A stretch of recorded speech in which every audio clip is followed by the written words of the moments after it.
Good people, you overwhelm me. I have not received that firm a welcome since the 1780s. Good afternoon, ladies, gentlemen, hello. It's my privilege, true privilege, to have this opportunity to step upon this dais one final time to address you, the good people of this city of Williamsburg, travelers from far away, friends, citizens of these United States. As it has been some time since I have made footfall upon the Duke of Gloucester Street, and since the Federalist newspapers have plenty to say regarding my reputation as of late, I feel myself bound by the ties of duty and honor to first and foremost offer introduction. Ladies and gentlemen, it has been my privilege to walk with this experiment of government every step since its inception, beginning here as a young man of 25 in 1776, carrying us now to this present year of 1816, where I am no longer 25.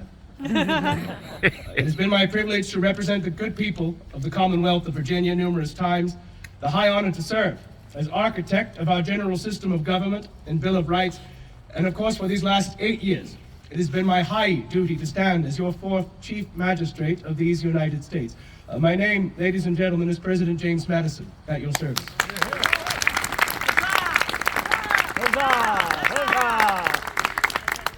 Yes, I like you all a great deal, too. Now, as to the reason why we find ourselves here in assembly. This city of Williamsburg has not served as the capital of Virginia for some time, the better part of 30 years, and yet, we fools keep coming back. We keep returning to this city. I just the same as you. We find ourselves here within this city of beginnings, happy to reflect upon those beginnings, not only my own, but equally of this unique experiment of government.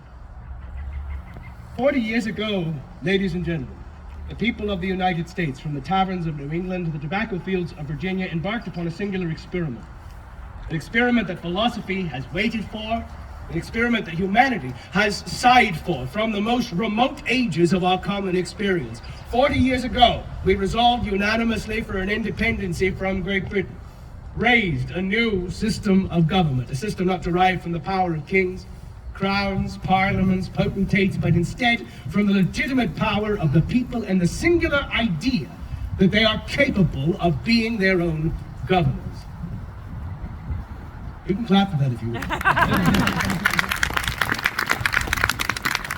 In 1776, we had the opportunity to choose for ourselves whatever systems of government were most conducive to our natural rights, life, liberty, the pursuit of happiness, the acquisition of property, and with that opportunity, we chose 13 separate republics united in loose confederation. Republics that do not endeavor to utilize aristocracy, do not endeavor to forward the notion that man by quality of blood should be superior or subordinate to his fellow man, but rather instead republics which endeavor to utilize the electric power of democracy. Now you young lady, what is your name? Kate. Mistress Kate, enchantée. Mistress Kate, you seem an intelligent young lady, are you? Of course you are. Mistress Kate, can you tell me what democracy means? Mistress Kate has chosen to exercise a power rarely executed in American politics and has remained silent. I applaud you, Mistress Kate. You are right after my own heart. Hear, hear. Now, it's all right, Mistress Kate, if you don't know what democracy means, because can I tell you a secret? I do. I suppose it's not a very good secret. Democracy comes from two Greek words. Demos, which means many, kratos, which means power. So when you put the two together, democracy means many have the power. Now, Mistress Kate, now you know what democracy means and you speak Greek. That is how you define it, ladies and gentlemen. Many have the power. But when you look to the pure exercise of democracy, purely democratic experiments of government, whether it's in its inception in 444 BC in ancient Greece, whether it is throughout Europe and England and the Netherlands, or whether it is within America, you see, systems of democratic experiments of government are easy to define, but are hard in practice. Democracy becomes corrupted very, very quickly. Surprisingly, when you gather a group of people in a room, they disagree one with the other. Very quickly, democracy is broken into faction. Democracy is broken into anarchy. Yet in 1776, we looked in a world of empire, of crowns, of plunder, and we chose a very different path. We look 40 years from that point, and we see we 13 former colonies have expanded now to near 19 states. An empire derived not from power and plunder, but instead from the general will of society. And every day from that point in 1776, we have looked to solutions to hard questions and only found harder questions to ask. We have grown. We have seen revolutions both bloody and bloodless. And at this present moment, very soon, we shall see the peaceful exchange of power as one executive passes that post to another. And so I am pleased upon this occasion, at the close of whatever baleful pageantry shall be associated with James Madison, to have this opportunity to return here, to speak to so many dear and old friends as well as new acquaintances regarding the curious path that has brought me to this point. To speak of those principles to which I have devoted my life, to speak of matters biographical, to speak of anything our curiosity should warrant. I should say, my dear friends, I am honored that you have chosen to spend a portion of your day with me. Although, may I tell you a secret? I do not know for the life of me why. If you have spent any amount of time examining my life, you should know, before I fully begin speaking publicly, that in general, I have a great deficiency for speaking publicly. I have been called by my friends as shy, which is true. I have been called by my rivals and a great many ladies as cold, that's also true. In fact, it was a former governor of Virginia who once called me the most unsocial imp of a creature who has ever existed. He told me once I would never have a personal argument, because I have no personality. And I did not disagree with him. The truth is, ladies and gentlemen, my skill and aptitude has never been in matters forensic, public speaking. My talents instead lie in writing. It is this that has carried me through the better portions of my roles in life. Author of the Federalist Papers, architect of the General Constitution, author of a memorial and remonstrance against religious incessant, various opinions and articles written in favor of one political argument or another. Would you know, madam, that in speaking I often use one word when three are necessary, but in writing I will use 30 words when three would do. President Washington knew this over the course of his tenure. When the time came for him to address the first Congress of the United States, he wished to render an inaugural address, knowing full well that everything we did in 1789 set a precedent. He called me to his home one day. I knew not the reason, but when President Washington calls you to do something, you do not give him a rain check. And so, I traveled to the home of His Excellency, and he informed me that he would do me the great honor of anonymously writing that first inaugural address, which he delivered in April of 1789 to the first Congress. And for the first time, I beheld Congress speechless. My God, President Washington is talking to us. What do we do? It was at that moment that a motion was put forward that the Congress should write a response to that inaugural address. But who would write it? It was at that moment that a delegate from New Hampshire took the floor and said, "I know, make Madison do it." To which I agreed. Anonymously. President Washington called me to his home several days later, asked if I would do the honor of writing a response to that response. To which I happily agreed to write it anonymously. The Congress of the United States approached me once more to write a response to that response. This went on far longer than it should have. The author of these various epistles congratulating the other author upon their eloquence and erudition. The beginnings of our federal government, my wife often says, was simply James Madison mumbling to himself. Yet make no mistake, ladies and gentlemen, when the time came to write my own first inaugural address, I was not blessed with that eloquence. What came forward in April of 1808 read more like municipal policy than good common sense. One sentence which ran long for the better part of 5 minutes. Cherish peace and friendly intercourse with all nations of correspondent disposition, to maintain sea neutrality for belligerent nations, etc., etc., etc. I made the remark that I would rather be at home in bed. And yet I will confess, ladies and gentlemen, Whatever reluctance I stepped into the office of the presidency with, it was all undone when I beheld Mrs. Madison coming down the stairs, a bird of paradise feather in her turban so that I could find her in a crowd.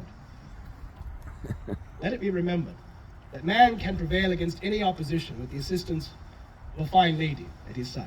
Hear, hear. Oh, you're here. That was very pragmatic of you husbands to do. I salute you for it. Beginnings. That is what brings us here today, to speak upon beginnings. Indeed, at the close of such things, as the curtain falls, it is often good to reflect back upon those beginnings. It might surprise you to know, ladies and gentlemen, I never held the intention of stepping into a political vocation. I should say instead I was pulled into it with all resistance. As a young man, I struggled. I'd never been given to a particular intellect from the earliest moments of my life. Since learning how to read, I've had a voracious appetite for study. While my younger brothers and sisters played throughout my family's estate, I would close myself in my father's library and read every book that he possessed. And so I've ever been a student, more than anything else. When the time came to attend college, I shunned the particular brick building a mile that way because the faculty had somewhat of a reputation for drunkenly carousing up and down the street. Instead, favoring the College of New Jersey in Princeton. I spent some 3 years receiving a 5-year education, compacting my studies. And I sat there in a most conspicuous time, 1769 to 1772. It's some ways away as we sit here and now in 1816.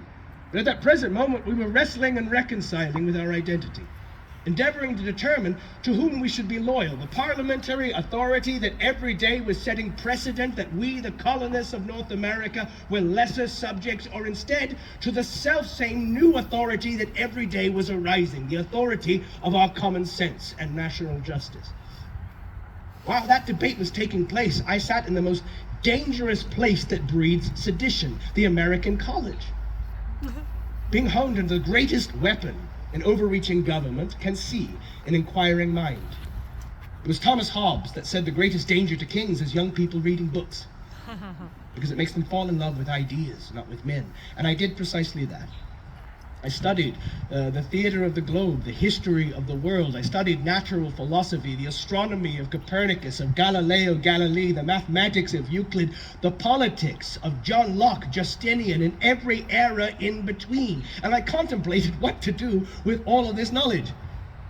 When the world around me and the government of the same every day contradicted the natural pieces of philosophy that every day I was studying, favoring power and privilege over those things we should say are God-given. And so, being uncertain of what to do after college, I moved back in with my parents. And I spent the next several years in a miserable state of health.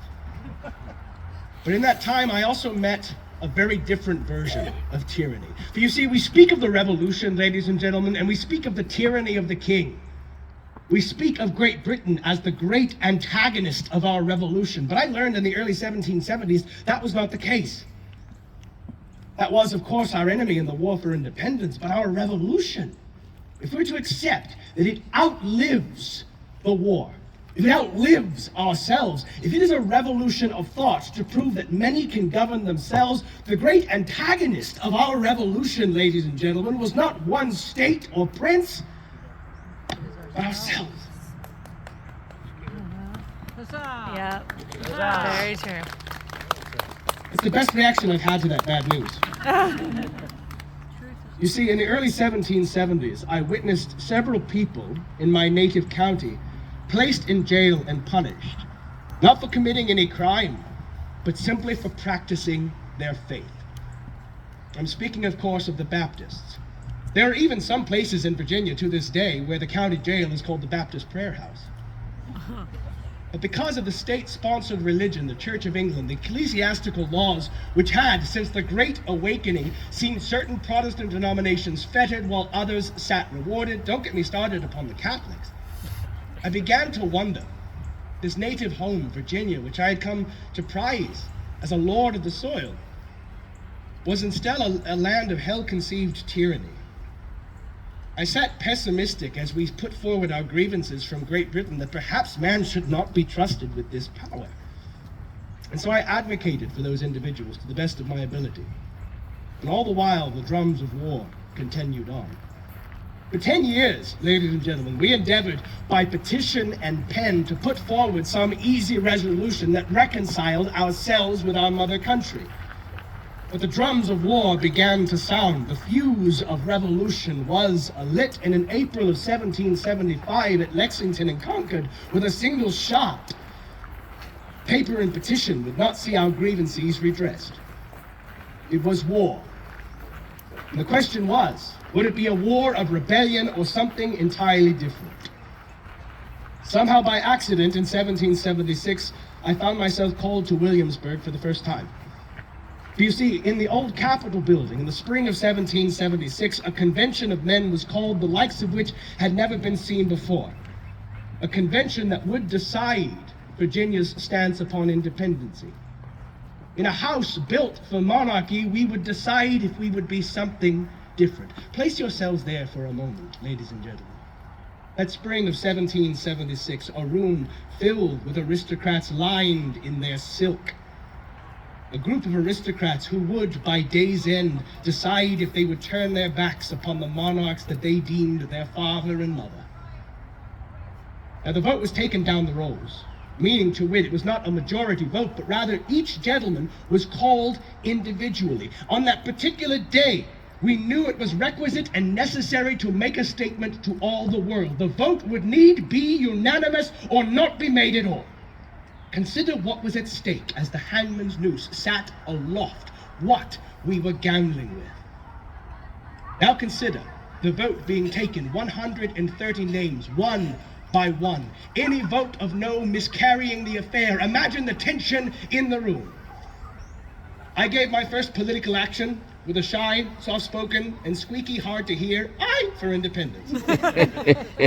And I watched as men like Patrick Henry, Thomas Ludwell Lee, all put forward their affirmative vote for independence. Now I told you what was at stake. Imagine the joy therein, ladies and gentlemen. Imagine the great and terrible dread when the motion carried in the affirmative.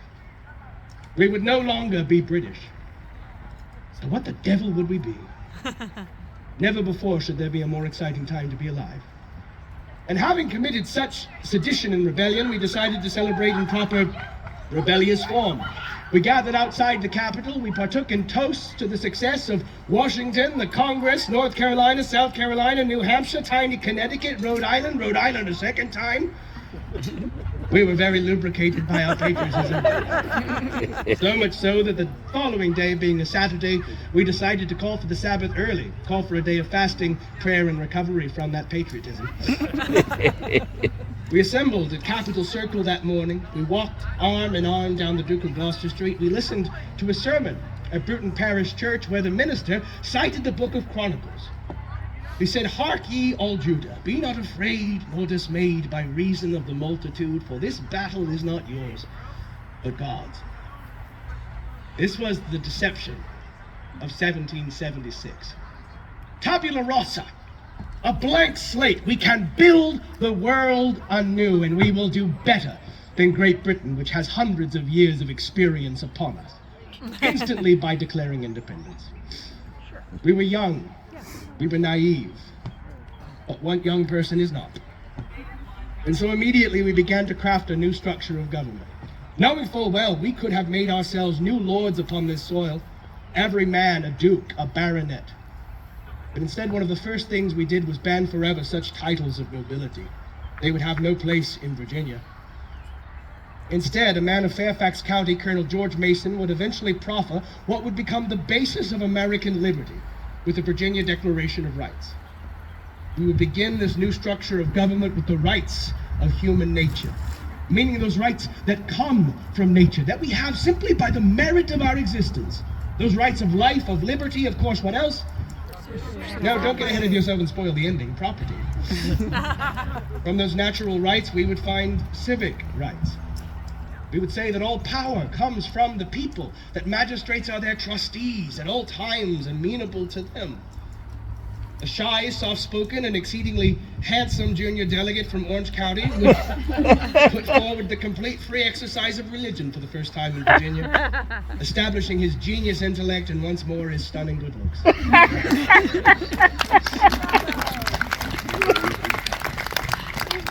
Talking about me. And then from there we would frame a constitution in 1776 for the Commonwealth of Virginia. A three-branch government, a bicameral legislature, an independent executive. I'm speaking solely of Virginia, you understand. It is important that you understand that every colony was doing the same thing. New Hampshire wrote its constitution in January of 1776 before we were ever independent. We were establishing ourselves as separate countries united by friendship and convenience. And yet somehow we expected to prevail against the greatest enemy we had ever seen, Great Britain. We very nearly did not, were it not for the assistance of the French crown and the intercession of Providence. I would spend the better part of our war for independence in a variety of political positions, none of which I particularly cared for. I would serve as a member of the Governor's Council, first under Governor Patrick Henry, then Thomas Jefferson. Both were educations, some were more pleasant than others. I then would attend the General Congress, and I received a very new education there. I realized the dire situation the United States were in. And when we won our independence in 1783, I did very little celebration. I sat fretful and reluctant. For I ask you, ladies and gentlemen, which of the two is the better outcome? To lose a war for independence upon sound principles, or to win a war only to discover that your revolution was novelty, that your citizens could not be trusted with power, that inevitably democracy does indeed fail? Those were dark days for the early Confederation of the United States. And I arrived at the conclusion very early on the Articles of Confederation would not be sufficient in guaranteeing a perpetuity of the Union. Indeed, I could not find anything in experience that warranted success to our enterprise. And so I reached the conclusion, if nothing in history would suffice, something new would need be invented. But not out of novelty, not out of passion. And so in the 1780s, I began a particular research project. My most dear friend in the world, a man who is said is closer to me than any brother, was then in France. And so we brokered an arrangement, he and I. Mr. Thomas Jefferson would send me a literary cargo of books ancient and curious, books new and useful, and in turn I would see to his affairs on this side of the Atlantic. Several months later, the first cargo of books arrived, and I thought our agreement null. Any of you who know Thomas Jefferson will know I was wrong. Because another week later, another cargo of books arrived.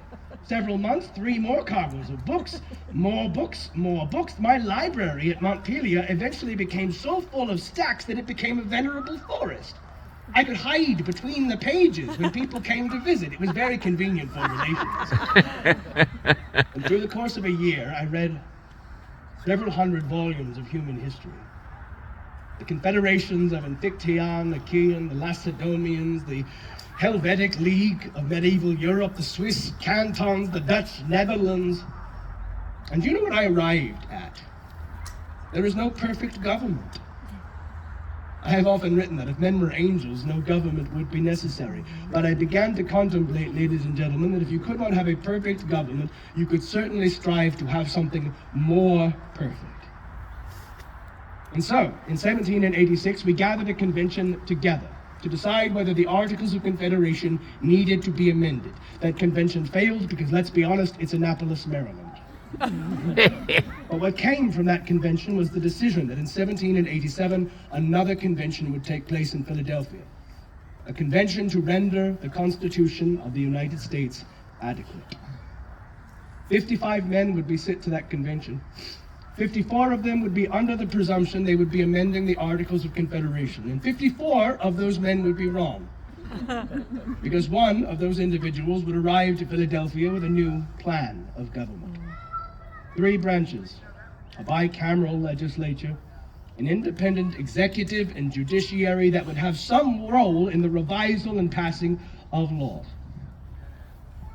I cannot speak at length regarding what took place in 1787. It was the wish of all involved for those deliberations to be kept secret. I kept rigorous notes regarding those proceedings. I speak 7 languages. I have adopted a shorthand of whatever word is the shortest in those 7 languages is the word I use at that moment. So at any moment you might find Greek next to Latin, next to Hebrew. Never before have the nations of the earth got along in better accord than my notebooks. But those deliberations cannot be published until all delegates to that convention are deceased, myself included. But what I will say of the Constitutional Convention is that they were never a group of men bound with greater purpose, who were more aware of the history being made within that room or more devoted to what might be produced. And what was produced was a miracle. A document which did in 7 articles what the previous 13 Articles of Confederation could not. Take a confederation of states and while maintaining their republics, create one nation out of many. Create the opportunity for a new people. What came from Philadelphia was simply an idea. That's all it was. What followed is what made it a government, which was the most democratic epoch America has seen. The entirety of a nation forming conventions to decide what form of government they would sit under. I had hoped that the Commonwealth of Virginia would be easy to sway, and so I devoted my energy to New York, where I authored a series of essays in support of the Constitution. I presumed Virginia would follow because General Washington supported that document. I overlooked the oratorical capacity of a particular gentleman who was a thorn in my side for the better part of my life. Out of honor, I will not name him. But if Patrick Henry were here, I would confide in you that with a simple clearing of his throat, he could cancel any argument that I would labor to build. Mr. Henry did not trust this new government. And indeed, he cited good experience, that republics needed to be small, that this government would end in tyranny, that absent of a Bill of Rights, American liberty would never be secure. He was afraid of losing Virginia's sovereignty, because Virginia was the country he had known. And so, in 1788, a contentious debate in Richmond took place. I was as ill as I am right now. Of course, James Madison is always ill.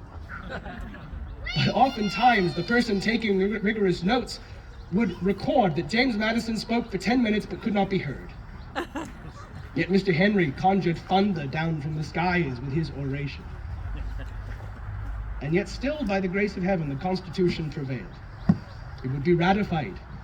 We would have our federal government for better or for worse. And I suspect that is a question that will resound through the ages, ladies and gentlemen. We have a federal government for better or for worse. Make no mistake, my dear friends, it has been said that all government is an evil. It would be proper to say that the necessity of government is a misfortune. But still it exists. We have seen our nation evolve time and time again. We have seen the arrival of baneful political parties upon our shores. We have seen once more an appeal to arms against our former mother country, a bloody war that has seen our greatest temples to democracy burned to the ground. We have seen innovation. I arrived to the President's mansion by carriage. When I leave it this year, I will do so by steamboat. Oftentimes, ladies and gentlemen, I feel that I've outlived myself. Every day I see carved and edified in marble the busts of my dear friends and adversaries, individuals I have debated with. I have a collection of some 130 of them in my home. Oftentimes I arrange them to recreate conversations I had with them while they were alive. One of my people says it's how I play with my dolls. Yet every day I seem to collect another gray hair, and they do not age. They stay the same. We, the generation who fostered our revolution, every day become something beyond ourselves. And I know not if I am comfortable with it. Because once more, the people of the United States should be a people of ideas. The people of the United States, when they reflect upon their revolutionaries, upon their heroes, upon their founders, they ought find greater comfort in looking in a mirror than ever a bust of marble. They should be a people who look to the uncertainty of beginnings in awe. When we left Independence Hall, on the final day of our deliberations, Dr. Benjamin Franklin gestured to the chair that President Washington occupied. Upon the back of the chair, a sun sat in carved relief, and Dr. Franklin said he had sat conspicuously studying that sun, wondering whether it was indeed a rising sun or a setting sun. He confided to me at the close of our business that he thought it a rising sun, a beginning. The people of America, no doubt, in your time, have a great many traditions. That is a good thing. But the greatest tradition I think the American citizenry should lean upon is that they are not a people of tradition.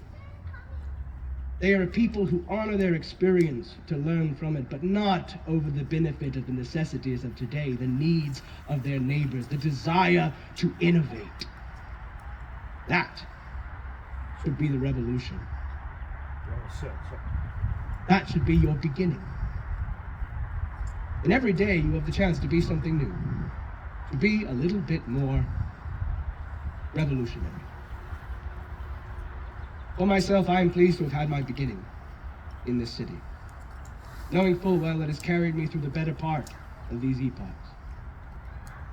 Knowing full well history will judge me in accordance to the things that I did in my life, both for ill and for good, but all the same, I am so pleased to have been part of the story. But now, my dear friends, our rebels are at an end.